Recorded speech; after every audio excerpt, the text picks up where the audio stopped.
Hi, this is Steve Shaw. I'm here with Franz Seiser, who's the head of core network architecture for T-Mobile, now Deutsche Telekom. Franz? Hi Steve, how are you? I'm good, how are you? Pretty fine, thanks. Hey, we were talking a little about the evolution to LTE.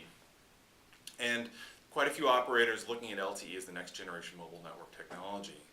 But I think there's an evolutionary path towards IMS going forward. What are sort of the steps that an operator needs to go through to get to IMS, and what are sort of the roadblocks that are in place right now? Yeah, you're totally right. IMS, we have big industry consensus that IMS is going to be the long-term solution for pretty old communication services, including voice messaging and all the other stuff. Now the issue with IMS, and that's not big news, it's around in the standards for a couple of years.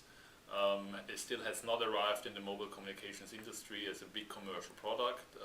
We see fixed network operators start to do it, not in the mobile. Mobile, of course, is a bit more complex than fixed due to the mobility issues. And that's exactly one of the big problems we see, that it will take more time until IMS is a carrier-grade commercial product that can deliver services on a level which customers are used to from today. Well, so it sounds like there's a need for some sort of interim solution to bring voice and SMS services to Exactly, LTE. yeah. What are those options that are available? Well, that's well understood as well. 3GPP identified that already some time ago, and they did provide a solution which is called CS fallback, meaning anytime you get one of the classical CS voice calls in, you fall back to your legacy network to do the voice call. That's there. It's a solution, yes. It's not it's not the best solution you can think of. Let's put it that way. We know that operators look into it. They say, okay, yeah, it's a solution, but they don't really love it.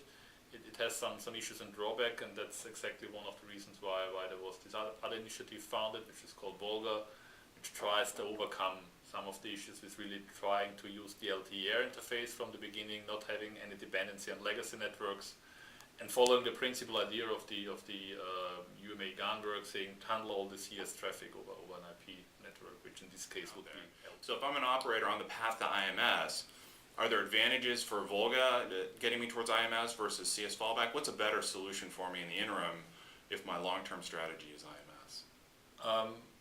Probably it's Volga, even though it's not part of the standard. So usually as an operator, you always look on what standards is giving you, because standards is the big success criteria and the big point that made mobile communications that successful. So usually you look into what standards are offering you.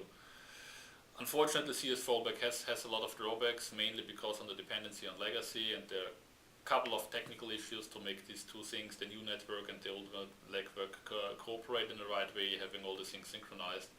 So Volga has a couple of benefits there because you use the new access technology right from day one.